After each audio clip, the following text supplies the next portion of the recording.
పరిశుద్ధ బైబిల్ గ్రంథంలో నుంచి అపోస్తలుడైన పౌలు గారు రాస్తున్న ఫిలిప్పీలకు రాసిన పత్రిక 3వ అధ్యాయము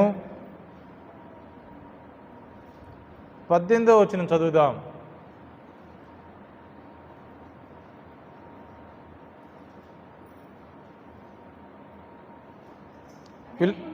అనేకులు క్రీస్తు శిలువకు శత్రువులుగా నడుచుకొనుచున్నారు.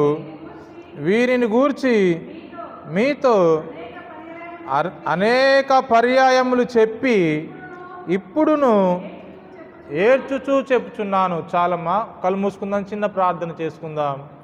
పరిశుద్ధుడా, ప్రేమ కలిగిన తండ్రి, నీ ఘనమైన పాదములు కొందనాలు. నిలువబడ్డ నేను అల్పుడను,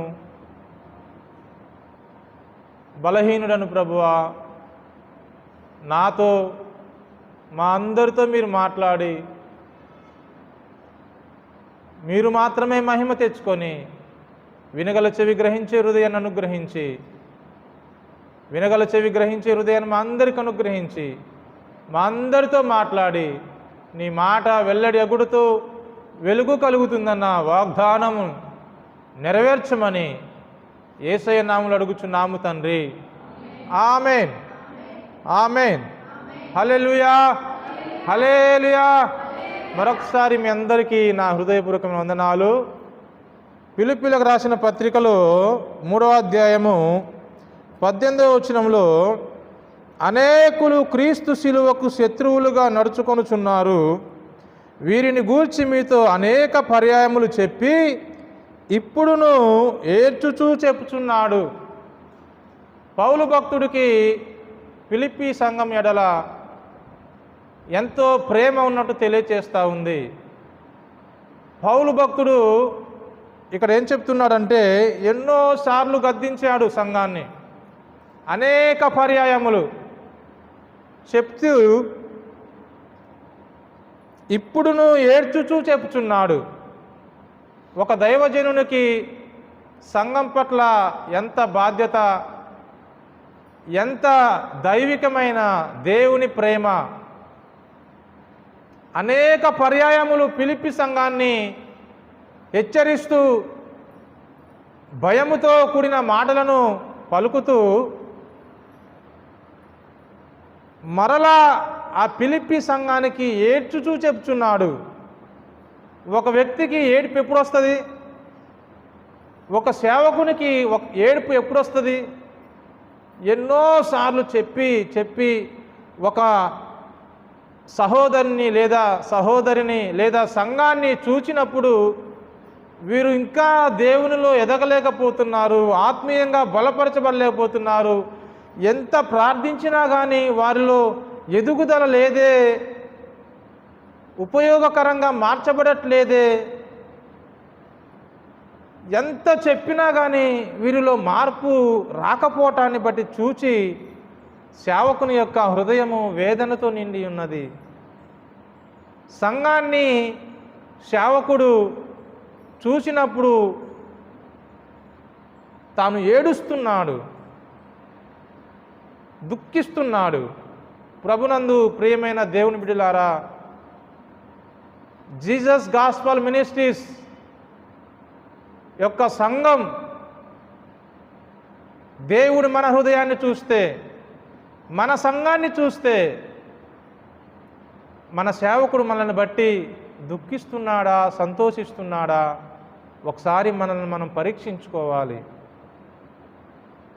సేవకుడు మన జీవితాన్ని చూచినప్పుడు, నా భక్తిని చూచినప్పుడు, మన భక్తిని చూచినప్పుడు సంతోషించేవాడిగా ఉండాలి, ఆనందించేవాడిగా ఉండాలి. లేదంటే మన జీవితాన్ని బట్టి సేవకుడు దుఃఖిస్తే, బాధపడితే మన జీవితం ఎలా ఉంటుంది ఒకసారి ఆలోచించుకోండి.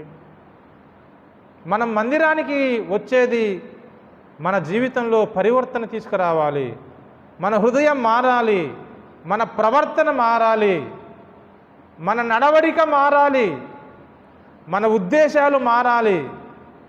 సంఘానికి రాకముందు మన తలంపులు ఎలా ఉండేవి, సంఘానికి వస్తున్నప్పుడు మాటలు దేవుని వాక్యాన్ని వింటున్నప్పుడు మన తలంపులు ఎలా ఉంటున్నాయి, ఆ తలంపులకి ఈ తలంపులకి తేడాలు ఉన్నాయా లేవా? ఓహో, నేను ఇలా ఆలోచించేవాడినే, సేవకుడేంటి ఇలా చెప్తున్నాడు, ఇలా మార్చుకోవాలి అనే తలంపు మనకు వస్తుందా? ఆ యొక్క పరివర్తన, ఆ మన ప్రవర్తనను చూసి దేవుని సేవకుడు మన జీవితాన్ని బట్టి సంతోషిస్తున్నాడా? ఫిలిప్పి సంఘానికి అనేక మార్లు చెప్పి పౌలు భక్తుడు ఏడ్చుచూ చెప్తున్నాడంట. ఎంత బాధ, ఎంత వేదన, ఎంత దేవుడు అంటాడు కదా, దినమెల్లా నా చేతులు మీ వైపు చాపుచున్నాను, అయినా లోబడనొల్లని ప్రజల వైపు దేవుడు ఎలా చెప్తున్నాడట, నా చేతులు చాపుచున్నాడు. మానవుని యొక్క హృదయం అంత త్వరగా లోబడేది కాదు. మానవుని యొక్క హృదయము దేవుని మాటకు త్వరగా విధేయత చూపించడానికి ఇష్టపడదు. ఎందుకంటే దేవునికి విధేయత చూపెట్టి దేవునికి విధేయులమైతే మన జీవితం మారుతుంది. మనం దేవుని పోలికలోకి మార్చబడతాం. దేవుని పోలికలోకి మార్చబడితే పాపాన్ని మనం చేయలేం, దేవునికి అయిష్టమైన కార్యం మనం చేయలేం. హృదయం అంటుంది, ఇప్పుడే వద్దురా నాయన, అమ్మ ఇప్పుడే మారకని హృదయం చెప్తా ఉంటుంది. అవునా కాదా? ఎన్నిసార్లు పౌలు భక్తుడు ఫిలిప్పి సంఘానికి చెప్పి అనేక మారులని వాక్యం తెలియచేస్తూ ఉంది. మరలా దుఃఖముతో చెప్తున్నాను అని వాక్యం తెలియచేస్తూ ఉంది. హల్లెలూయా, హల్లెలూయా. ప్రభునందు ప్రియమైన దేవుని బిడ్డలారా, నేను ఇక్కడికి రావడానికి గల కారణం, దాని యొక్క ఉద్దేశం, నేను ఏం చెప్పాలయ్యా సంఘానికి, ఏం మాట్లాడాలి, దేవుని సంఘానికి నేను ఎలా చెప్పాలి, ఏం మాట్లాడాలని దేవుని గురించి, వాక్యం గురించి ఆలోచిస్తున్నప్పుడు ఖచ్చితంగా చెప్పాడు, ఈ మాటనే నువ్వు మాట్లాడమని. హల్లెలూయా. ఎందుకంటే నాకు చెప్పిన మాటని మాత్రమే నేను ప్రకటిస్తాను. మానవుని యొక్క ఉద్దేశాలు చెప్తే సంఘము పరివర్తనలోకి రాదు, సంఘము అభివృద్ధిలోకి రాదు. దేవుని మాట జీవము కలిగినది, దానిలో జీవమున్నది. మనలో నిర్జీవ క్రియలు పనిచేస్తాయి. జీవము ఉన్నది, కానీ ఆ జీవాన్ని పక్కన పెట్టే క్రియలు మన హృదయంలో ఉంటాయి. ఆ జీవవాక్యము ఎప్పుడైతే నీ హృదయంలో నివసిస్తుందో నిర్జీవమైన క్రియలను దేవుడు ఒక్కొక్కటిగా పక్కన పెడతా ఉంటాడు. హల్లెలూయా, హల్లెలూయా. ఇలా మాట్లాడుతూ, ఆలోచన చేస్తూ, దేవుని మనసుని పొందుకుంటూ ఏం మాట్లాడాలి అని ఆలోచన కలిగి ఉన్నప్పుడు ఈ ఫిలిప్పీలకు రాసిన పత్రిక 3వ అధ్యాయం 18వ వచనాన్ని దేవుడు నాకు తెలియపరిచాడు. అక్కడికి వచ్చినాక ఎట్లా మాట్లాడాలయ్యా, ఎలా మాట్లాడాలని నేను ఆలోచన కలిగి ఉన్నప్పుడు చూడండి, హెబ్రీలకు రాసిన పత్రిక 13వ అధ్యాయము 17వ వచనం చదవండి. హెబ్రీలకు రాసిన పత్రిక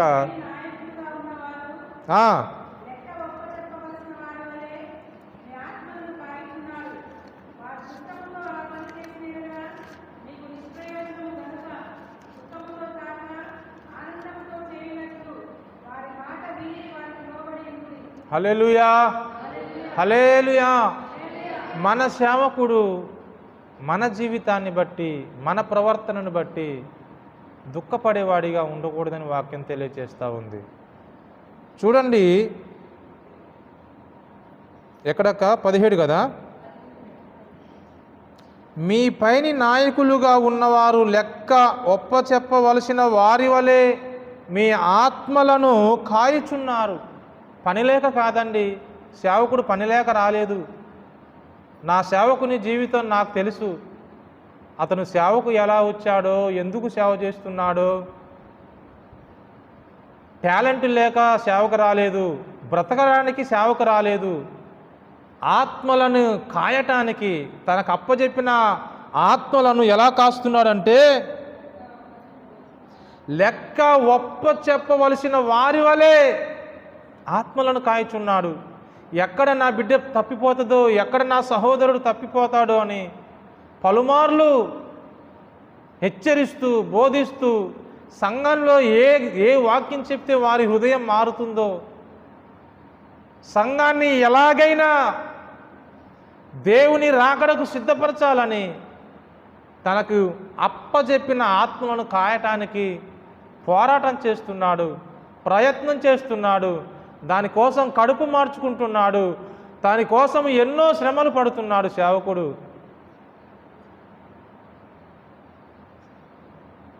సేవకుడు ఒట్టిగా సేవకు రాలా, దేవుని పిలుపునందుకున్నాడు, స్పష్టముగా విన్నాడు వాక్యాన్ని. ఎన్నో ప్లాన్లతో ఉన్నాడు, ఎన్నో ఆలోచనలతో ఉన్నాడు. నేను ఎలా బ్రతకాలి, చదువుకొని ఏ ఉద్యోగం చేయాలని ఆలోచనలో ఉన్నప్పుడు దేవుని చిత్తము ప్రకారము సేవకొచ్చి తనకు అప్పగించిన ఆత్మలను కాయచున్నాడు.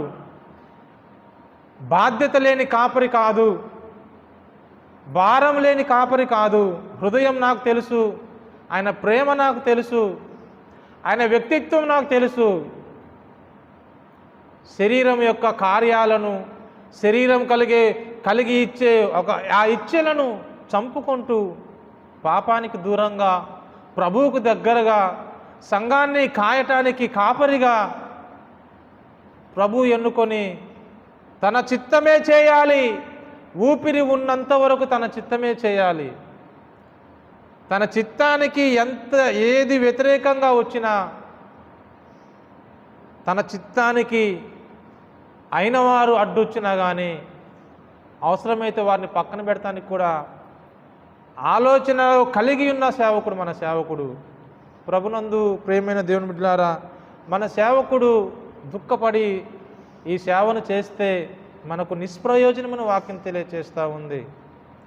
దుఃఖముతో సేవ చేస్తే, మనము తనకి దుఃఖాన్ని కలిగిస్తే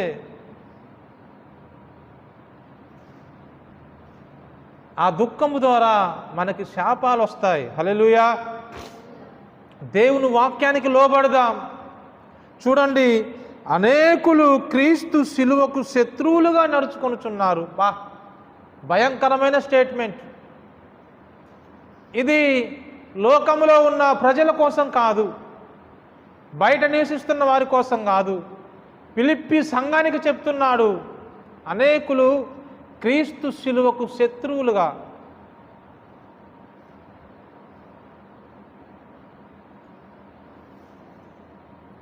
మన జీవితం ఎలా ఉంది? దేవుని ఆజ్ఞలకు, దేవుని వాక్యానికి మనం విధేయులం అవుతున్నామా?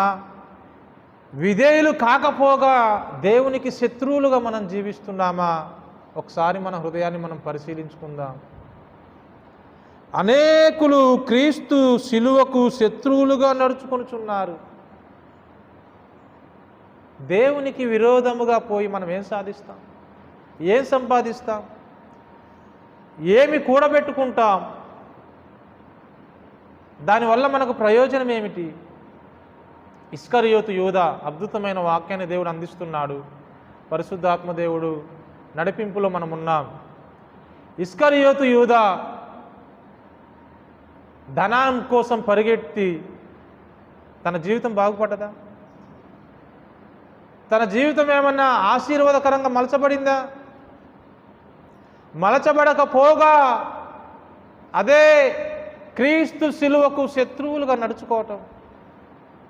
మనం దేని వెంట పరిగెడుతున్నాం? దేనికోసం పరుగులు తీస్తున్నాం?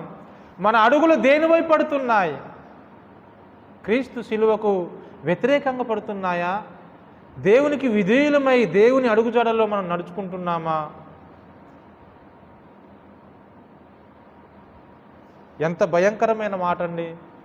క్రీస్తు శిలువకు శత్రువులుగా ఎవరు ప్రవర్తిస్తున్నారు?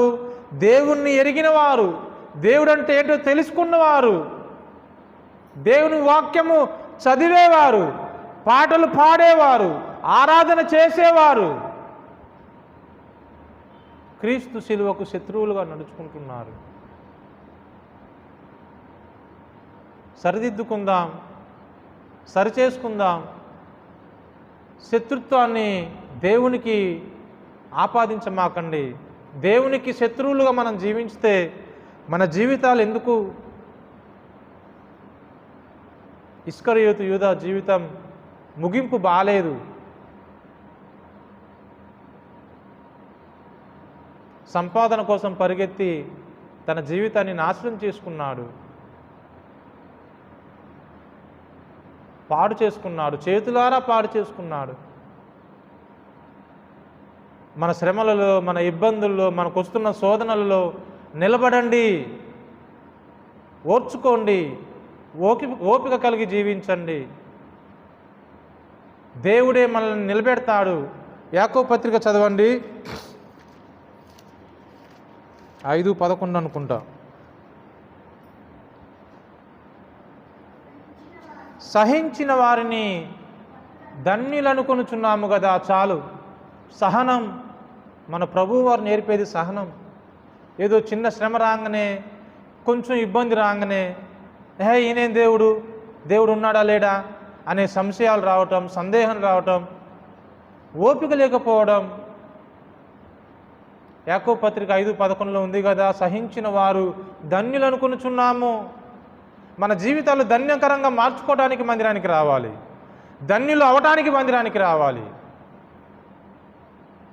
సహించిన వారు ధన్యులవుతారు. సహనం లేనివారు, ఓర్చుకోలేని వారు, చూడండి యూదా ఏమయ్యాడు? తన జీవితాన్ని పాడు చేసుకున్నాడు, అర్ధాంతరంగా ముగించాడు. ధనం నీ జీవితాన్ని బాగు చేయదు, బంగారం నీ జీవితాన్ని బాగు చేయదు, ఎవరు నీ జీవితాన్ని బాగు చేయలేరు. దేవుని వాక్యం బాగు చేస్తుంది, కడుతుంది.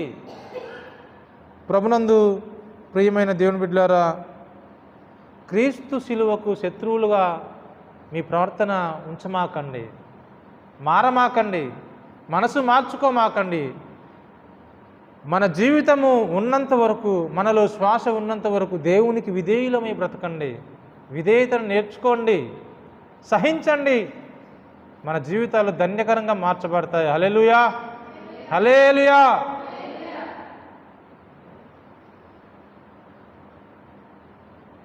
ఇంకో మాట చూద్దాం. ఫిలిప్పీయులకు రాసిన పత్రికనే 3వ అధ్యాయమనే 19వ వచనం చదవండి.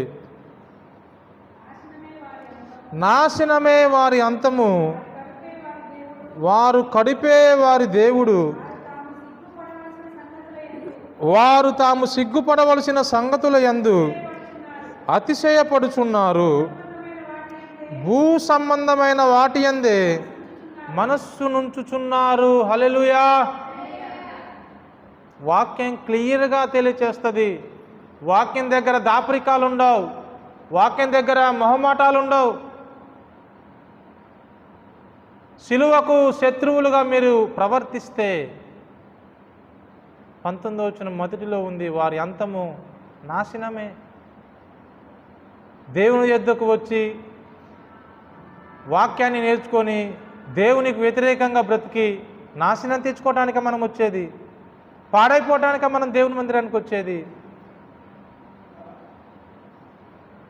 అద్భుతమైన మాటలు ఈ వచనంలో ఉన్నాయి. వారి కడిపే వారి దేవుడు, వారు తాము సిగ్గుపడవలసిన సంగతుల యందు అతిశయపడుచున్నారు.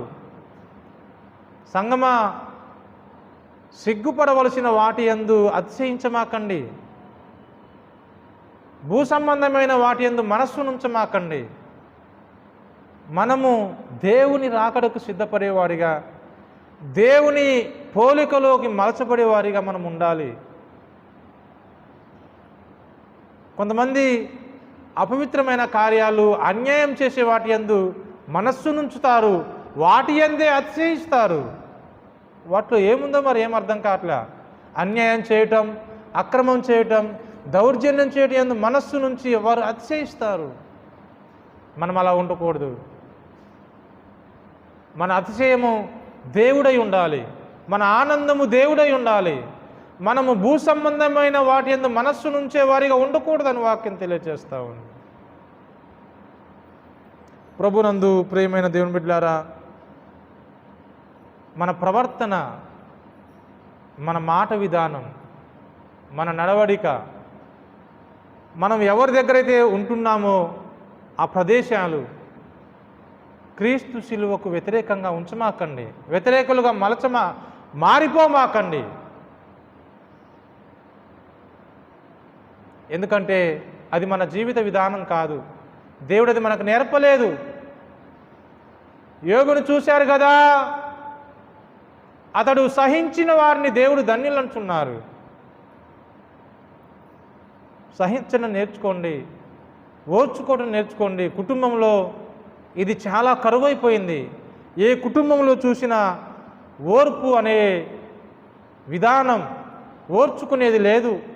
భార్య పైన భర్త, భర్త పైన భార్య, పిల్లల పైన తల్లిదండ్రులు గబగబా పడిపోవటం, తిట్టేయటం, అరిచేయటం. నీ కుటుంబం బాగుపడాలంటే, మన జీవితాలు కట్టబడాలి అంటే అరవటం వల్ల, గల్లెగిరేసి చేతులు బిగించి కళ్ళు పెద్దవి చేసి బెదిరించడం వల్ల మారరు, ఎవ్వరు మారరు. అలా చేసి చూడండి. మీ కుమారులు కానీ, మీ భర్తలు కానీ, మీ భార్యలు కానీ మారితే వచ్చి నాకు చెప్పండి. అది అన్నటికీ జరగదు. జరగకపోగా ఇంకా వ్యతిరేకమైన కార్యాలు చేస్తారు. ఇంకా నీవు ఎంత మంచి చెప్తావో అంత చెడుని వారు చేయటానికి ప్రయత్నం చేస్తారు. ఎప్పుడైతే నీవు ఓర్చుకొని సహిస్తూ వారికి ప్రేమను చూపెడతావో, వారిని భరిస్తావో, అప్పుడు వారి హృదయం మార్చడానికి, వారి మనస్సు మార్చబట్టడానికి దేవుడు కార్యం చేస్తాడు.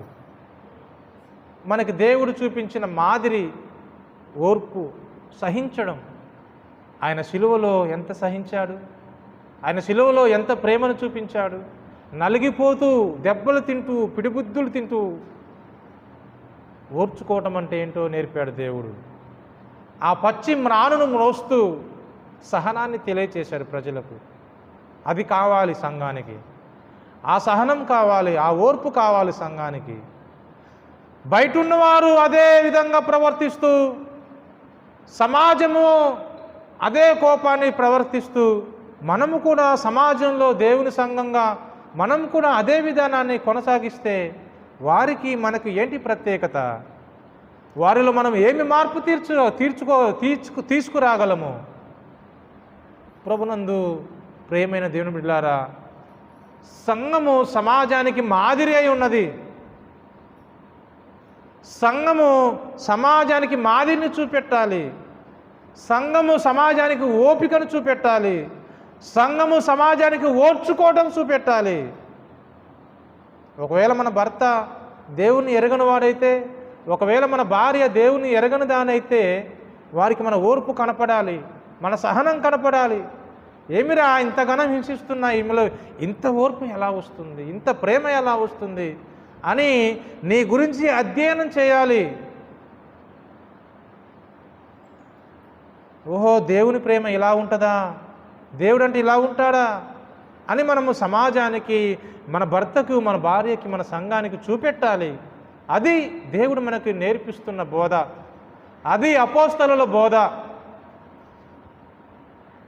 అరే అంటే అరే అనటం, ఒరే అంటే ఒరే అనటం, గల్లా ఎగరేయటం, చేతులు మలుచుకోవడం కాదు. సహించడం, ఓర్చుకోవటం, ప్రేమను చూపించడం, దేవునికి విధేయులవ్వండి, దేవుని వాక్యాన్ని చదవండి. దేవుని యొద్దకు వచ్చు వారిని ఆయన ఎంత మాత్రమూ త్రోసివేసేవాడు కాదు. మనల్ని సరిచేయాలని, మన జీవితాలు బాగు చేయాలని, మనల్ని కట్టాలనే కదా ఆయన ప్రేమ. నశించుచున్న వారు ఎంతోమంది ఉన్నారు ప్రజలారా, దేవుని సంగమా. ఒక వాక్యం చూద్దామా?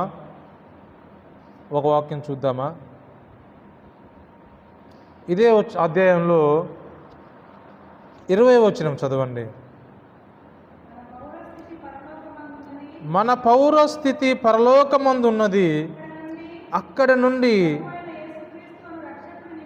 ప్రభు అయిన యేసుక్రీస్తు అను రక్షకుని నిమిత్తము కనిపెట్టుకొని ఉన్నాము. చాలండి, కంక్లూజన్కి వస్తున్నాను. చివరిలో ఉన్నాం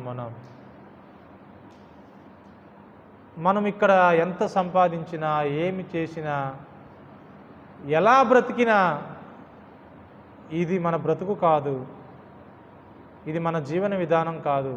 మన పౌరస్థితి పరలోకమందు ఉన్నదని వాక్యం తెలియజేస్తూ ఉంది. అందుకనే సేవకుడు చూస్తుంటే, కొంతమంది జీవితాన్ని చూస్తుంటే, ప్రాముఖ్యంగా నేను అనుసరిస్తున్న నా సేవకుని జీవిస్తూ ఉంటే, తనకు కలిగి ఉన్నది ఏది ఎప్పుడు బ్యాంకులో పెట్టుకోడు, ఆసరాగా ఉంచుకోడు. ఇది ఉపయోగపడిద్ది కానీ దాన్ని ఇట్లా కూడబెట్టుకునే ఆలోచన ఎంత మాత్రము లేని సేవకుడు నేను వెంబడిస్తున్న సేవకుడు. కొన్నిసార్లు ఆలోచిస్తున్నప్పుడు తన జీవితము ఎంతో ప్రత్యేకమైనది, ఎంత ఉన్నతమైనది. నేను కొన్ని చోట్ల పనిచేసినప్పుడు వారు అమౌంట్ని ఇవ్వకుండా, కొంతమంది ఉంటారు కదా, పనిచేసినప్పుడు ఇవ్వకుండా తప్పించుకుంటారు. నేను ఒకవేళ నా ద్వారా లేకుంటే వేరే వారి ద్వారా ఇలా వచ్చినప్పుడు, అరే డబ్బే కదరా, పోతే పోని మరలా సంపాదించుకోవచ్చు, డబ్బే స్థిరం కాదు కదా, అదే శాస్త్రమైనది కాదు కదా, దేవుడు మనకు బలాన్ని ఇచ్చేవాడు, దేవుడు మనకు ఆరోగ్యాన్ని ఇస్తే మరలా మనము సంపాదించుకుంటాం, పోతే పోని ఇంతే అంటాడండి. పోతే పోని డబ్బే కదా, మరలా సంపాదించుకోవచ్చు. సమాజము, లోకము డబ్బు కోసం బ్రతుకుతూ ఉంది, డబ్బునే స్థిరం అనుకుంటుంది. అది లేకపోతే జీవితం లేదనుకుంటుంది. కానీ మనము డబ్బు కోసం ప్రయత్నించే వారముగా ఉండొద్దు, సంపాదన కోసమే బ్రతికే వారముగా ఉండొద్దు. కారపు మెతుకులు తిన్నా మన జీవితంలో నీతి పని చేయాలి, యథార్థత పని చేయాలి. అక్రమంగా నడుచుకునే వారికి మనం దూరంగా ఉండాలి, క్రమముగా నడుచుకుంటూ నేర్చుకోవాలి. ఒక వ్యక్తి అంట 18 రోజులు ఆహారం లేకపోయినా బ్రతకొచ్చంట. ఒక సేవకుడు చెప్తే విన్నాను, 18 రోజులు ఆహారం లేకపోయినా బ్రతకొచ్చు, ఒకవేళ 16 రోజులు కనుక నీకు ఆహారం లేకపోతే అప్పుడు నీవు చేయి చాచొచ్చురా, లేకపోతే 16వ రోజు 17వ రోజు నీ స్థితిని బట్టి ఒకవేళ అప్పటికి ఎవరూ సహాయం చేయకపోతే అప్పు చేయమని సేవకుడు చెప్పాడు. సంఘం ఎలా ఉండాలంటే అప్పులు చేసేవారిగా ఉండకూడదు, ఎక్కడ దొరికిద్దా ఎలా లాక్కుందాం అనేవారిగా ఉండకూడదు. యథార్థంగా బ్రతకడం నేర్చుకోండి, అప్పులు చేసి తిప్పలు పడమాకండి. ధనము సమస్తమైన కీడులకు మూలం. ఇక అది ఏ రకమైన కీడు నీకు వస్తుందో తెలియదు, కానీ అలా మనం బ్రతకొద్దు. మన పౌరస్థితి పరలోకమందు ఉన్నది, ప్రభు కోసం మనం బ్రతకాలని వాక్యం తెలియచేస్తూ ఉంది. చూడండి, పరలోకమందు ఉన్నది, అక్కడ మన ప్రభు అయిన యేసుక్రీస్తు అను రక్షకుని నిమిత్తము కనిపెట్టుకుని ఉన్నాము. ఉందా దేవుని కోసం కనిపెట్టుకోవటం? ఉందా దేవుని రాకడ కోసం మనము సిద్ధపడే విధానం ఏమైనా ఉందా? కొన్నిటినైనా మనం వదిలేసుకున్నామా? కొన్నిటికైనా దూరం చేసుకున్నామా? యేసుక్రీస్తు అను రక్షకుడి కోసము మనం కనిపెట్టుకోవాలి. కనిపెట్టకపోతే మనం విడువబడతాం, కనిపెట్టకపోతే మనము పుష్టిగా తింటాం. కనిపెట్టుట అనే పదము క్రైస్తవుల జీవితంలో ఉండకపోతే స్పృహ లేని వారి వలె జీవిస్తాం, నిద్రమత్తులో మనం జీవిస్తాం, పాపం అనే లోకంలో జీవిస్తాం. కనిపెట్టండి, యేసు ప్రభు కోసం కనిపెట్టండి. ఎందుకంటే ఆయన ఎప్పుడు వస్తాడో ఎవరికీ చెప్పలేదు. ఏ సమయమందైనా ఆయన రావచ్చు. ఇప్పుడు పాస్టర్ గారు మన ఇంటికి వస్తాడని తెలియచేసినప్పుడు ఆయన కోసం మనం కనిపెట్టుకుంటామా లేదా? కనిపెట్టుకొని మన ఇంటిని భద్రత చేసుకుంటామా లేదా? ఎలా పడితే అలా మనం ఇంటిని ఉంచుకుంటామా? శుభ్రంగా, నీట్గా, పిల్లల్ని జాగ్రత్తగా, అరే అయ్యగారు వస్తున్నారు చాలా జాగ్రత్తగా ఉండండి, టీవీ కట్ చేయండి, ఏది పడితే అలా చూడకండి, ఉండదా? సిద్ధపాటు ఉంటుందా? సేవకుడు వస్తూనే ఎంత సిద్ధపాటు ఉంటే యేసును ఆ రక్షకుని కోసం మనం ఎంత సిద్ధపాటు కలిగి జీవించాలి. క్రైస్తవ సంఘానికి నేడు సిద్ధపాటు అనే మాట సిల్లీగా అవుతుంది. ఆ మాటే లేదు, ఆ విధానమే లేదు. అంటే ఎందుకు ఈ మాట నేను చెప్తున్నాను? సిద్ధపాటు అనే మాట లేకపోతే మనం భయం కలిగి జీవించలేం. ఇంకో గంటలో సేవకుడు వస్తున్నాడంటే ఎంత పరిశుద్ధంగా, ఎంత భక్తిగా, ఎంత నీట్గా ఇంటిని శుభ్రం చేసుకుంటాం. మరి యేసు ప్రభు వారు ఎప్పుడు వస్తారో చెప్పాడా? త్వరగా రానయ్యున్నాడని చెప్పాడు. నేను త్వరగా వస్తానని చెప్పాడు. మరి ఆయన కోసం మనం ఎంతగా సిద్ధపడాలి, మన జీవితాన్ని ఎంతగా శుద్ధిపరచుకోవాలి, పరిశుద్ధపరచుకోవాలి, నీతిగా మనం బ్రతకాలి. ఈ సిద్ధపాటు అని ఎవరైతే కలిగి జీవిస్తారో వారు నీతిగా ప్రవర్తిస్తారు, యథార్థంగా బ్రతుకుతారు, పరిశుద్ధంగా బ్రతుకుతారు. యేసుని రక్షకుని కోసం కనిపెట్టాలి. కనిపెట్టకపోతే విడిచిపెట్టబడతాం, మత్తులమై ఉంటారు, విడువబెట్టబడతారు. జాగ్రత్త సంగమా, జాగ్రత్త. విడిచిపెట్టబడే అవకాశం ఉంది. మనము ఏ సమయంలో ఎలా ఉంటామో, ఎవరితో ఎలా తెలియదు కదా. మన ఫ్రెండ్స్ ఉన్నప్పుడు చాలా జాలీగా, హాయిగా, కొన్ని అనుకున్న మాటలు కూడా మాట్లాడతాం కదా. యేసు ప్రభు వారు ఏ క్షణంలో వస్తారో, ఏ రోజు వస్తారో తెలియదు. కాబట్టి మన జీవితాన్ని, మాటలను, మన నడవడికను శుద్ధిపరుచుకుంటూ, పవిత్రపరుచుకుంటూ యేసు ప్రభు వారి కోసం మనం జీవిద్దాం. అటువంటి గొప్ప కృప మనందరికి అనుగ్రహించునుగాక. ఆమేన్. దేవుడి మాట మనలో దీవించునుగాక. కళ్ళు మూసుకుందాం, ప్రార్థన చేద్దామా?